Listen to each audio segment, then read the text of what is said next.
The radical revolution of choosing yourself.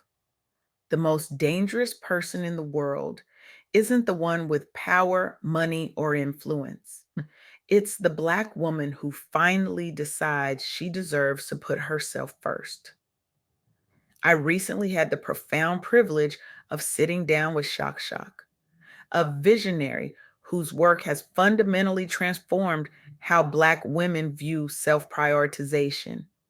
Her revolutionary approach to self love has created ripples that are becoming tsunamis of change across communities worldwide. What Shaq has built isn't just a philosophy, it's a liberation movement disguised as self care advice. Her insights into how choosing yourself transforms not just individual lives, but entire communities left me breathless. What struck me most was how something so simple, choosing yourself, could be so radical, so threatening, so necessary. For generations, Black women have been the backbone of families, communities, movements. We've been the ones who hold everything together when the world seems determined to pull everything apart. The strong ones, the dependable ones, the ones who make miracles happen with empty cupboards and emptier bank accounts. And what has it cost us? Our health, our joy, our peace, our very lives. The data is clear and it's heartbreaking. Black women experience higher rates of chronic stress, hypertension, maternal mortality. We're more likely to be diagnosed with anxiety and depression, yet less likely to receive adequate treatment. We're dying, literally dying, from the weight of expectations we never agreed to carry. This isn't just personal tragedy, it's systemic injustice wearing the mask of cultural expectation. When I asked Shaq about this phenomenon, she shared something that stopped me in my tracks. The system doesn't have to oppress us anymore. We've internalized the oppression so deeply that we do it to ourselves and call it strength. Let that sink in. We've been conditioned to believe that our worth lies in our utility to others, that selflessness is godliness, that putting ourselves last is the mark of a good woman, a good mother, a good employee, a good daughter. But what if we've been lied to? What if choosing yourself isn't selfish but sacred? What if it's not just permissible but necessary? What if it's the most revolutionary act a Black woman can commit in a world that expects her sacrifice? Through my conversation with Shaq, three essential truths emerged about what it really means to choose yourself as a Black woman in today's world. First, self love isn't just a cute Instagram caption, it's a sacred practice. Choosing yourself isn't selfish, it's necessary for your survival and thriving in a world that often expects Black women to put themselves last. This means recognizing that pouring love into yourself first is what leads to fulfilling relationships with both yourself and others. Second, taking ownership of your journey means releasing the need to perform for others who benefit from your burnout or fear. As Shaq emphasized, Black love doesn't have to be a struggle if we heal ourselves first. This healing begins with owning your story and your choices. Third, yes, choosing yourself will cost you relationships, comfort zones, and parts of your identity that no longer serve you. But the rewards of peace, power, and purpose far outweigh these costs. The soft life isn't about being passive, it's about being intentional with your energy and boundaries. But these aren't just abstract concepts, they're being lived out in real time by real women who are changing the narrative. Take Sabrina, host of the Hood Soft Life podcast. Growing up in the hood, Sabrina faced dual pressures, community expectations, and internalized beliefs about what strength looks like for Black women from her background. With limited examples of Black women who prioritized their well being, she had to create her own blueprint for what choosing herself could look like. Through her podcast, Sabrina shares personal stories about the struggles and lessons she's learning to achieve a soft life, demonstrating that choosing yourself requires consistent, intentional action. She's created a platform that helps others see that the soft life is accessible to everyone, regardless of where they started. Her work challenges the narrative that Black women, especially those from underserved communities, must perpetually struggle or sacrifice their well being. As she often says, the hood taught me to survive, but I taught myself how to thrive. Then there's the soft life blueprint movement that's emerged as a framework for Black women to reclaim their purpose and passion beyond burnout culture. Many high achieving Black women have found themselves trapped in cycles of overwork and underrest, believing their value comes from productivity rather than presence. The 5 step soft life blueprint helps women identify where they're operating from obligation rather than alignment and provides actionable steps to reclaim their time and energy.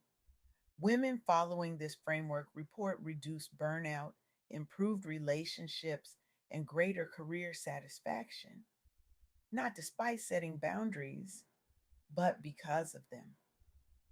This movement gained momentum as more Black women began publicly discussing the toll that strong Black woman expectations were taking on their mental and physical health. The blueprint has helped create language and community around choosing softness as strength, particularly for Black women who have been conditioned to believe they must be titanium to succeed. And we can't overlook the power of community in this journey. Over the past year, the Hey Sis, Let's Talk podcast has created a space where Black women discuss everything from mental and sexual health to the everyday experience of existing as Black women. Many participants initially struggle with vulnerability, having been conditioned to keep their struggles private and maintain a facade of having it all together. Through consistent, honest conversations, the podcast has normalized choosing yourself through boundary setting, therapy, rest, and other forms of self care. The community has grown into a support system where women encourage each other to make choices that honor their well being, even when those choices aren't understood by others. The podcast began as a small conversation among friends but expanded as they realized how many Black women were hungry for permission to prioritize themselves. Participants report making significant life changes, from leaving unfulfilling relationships to changing careers, after being empowered by the community to choose themselves. As one listener shared, for the first time in my life, I feel like I have permission to put myself on my own to do list. These stories matter because they show us what's possible. They remind us that choosing yourself isn't a luxury, it's a lifeline. But how do we actually do this? How do we break generations of conditioning and choose ourselves in a world that still punishes Black women for taking up space? We start small. We start today. We start where we are. This is why I'm challenging you to commit to a 30-day choose yourself practice. Each day, make one decision, large or small, that honors your needs, boundaries, or dreams. This might be as simple as taking a lunch break away from your desk, or as significant as having that conversation you've been avoiding. Document these choices in a journal or voice memo, noting not just what you chose, but how it felt to choose yourself. At the end of 30 days, review your entries and identify patterns. Where does choosing yourself come easily? Where does it feel difficult? These insights will reveal your next growth edge. Remember, choosing yourself isn't a one time decision, but a daily practice that gets stronger with repetition. And as Shaq reminded us, the more you choose yourself, the more naturally it comes. As Maya Angelou wisely said, when you know better, you do better. Now we know that our worth isn't tied to our productivity or our ability to endure suffering. We know that choosing ourselves isn't selfish, it's survival. We know that our softness isn't weakness, it's wisdom. So I ask you today, what would your life look like if you chose yourself with the same dedication you've shown to everything and everyone else? What mountains would you move? What joy would you create? What healing would begin? This isn't just about individual transformation.